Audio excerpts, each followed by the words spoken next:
Why aren't we building a world for women to leave these people? Why isn't the education and the support there? It's on us. It's not on the woman who's caught up in the trauma-bonded domestic violence relationship. But she knew. She knew. We heard her just say in her own book and in the interview that she knew she had to get out, and that she was embarrassed that she kept letting him back in, but that she was more afraid of being alone than she was with being with somebody who beat her up and went to jail because he beat her up.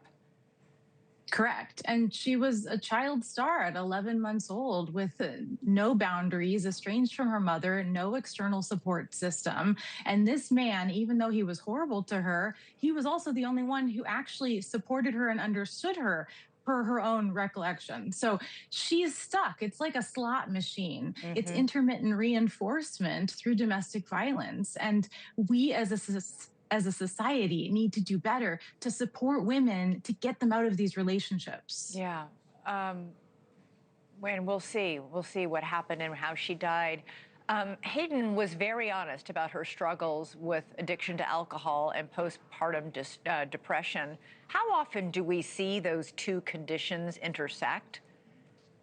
It's very common, but the problem in America is that we treat whatever the low-hanging fruit is. So she treated the addiction and we ignored the postpartum depression. And then once the addiction is treated, you get hit with this onslaught of emotions and you begin to self-medicate again, especially if you lack a strong identity being a child star. So it's very, very common that we do not see the actual depression because the focus is the addiction. Anyone in recovery would tell you that pretending to be depressed and drunk would be the worst thing for somebody newly sober and trying to lift themselves out of that depression.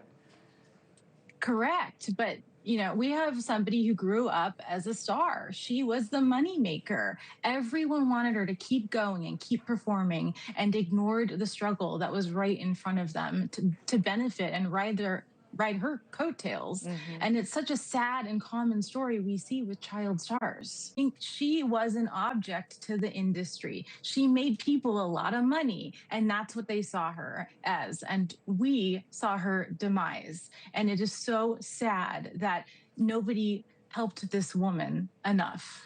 Yeah, it's really sad. And unfortunately, her tale isn't unique. We've seen other troubled big stars. Britney Spears has had her own issues. You know, we see this a lot, and this constant pressure to keep working and keep earning, even though it's doing such damage. It is, and she even writes about this in her book, that they were giving her uppers and giving her pills when she was in her youth to keep her up and to keep her going and acting and making money. And this should not be happening anymore. We should have a better control over this industry. Do you think society's changing at all in how we view things like postpartum depression and how it may, in fact, even cause addiction to alcohol, that sort of thing, especially given the public backlash now to Neutrogena? Definitely. And I think it's going to push forward with more research and more science. And people are going to start doing their dissertations on this. And it is going to wake people up. The whole world is watching the Lindsay Clancy case right now. The whole world is waking up to postpartum issues and the lack of research and training in maternal mental health. Yeah. Dr. Leslie Dobson, really important stuff you're talking about here. Thank you so much. Really appreciate it. Thank you for watching. Subscribe below and download our NewsNation app right now on your phone, and you will get fact-based, unbiased news for all Americans.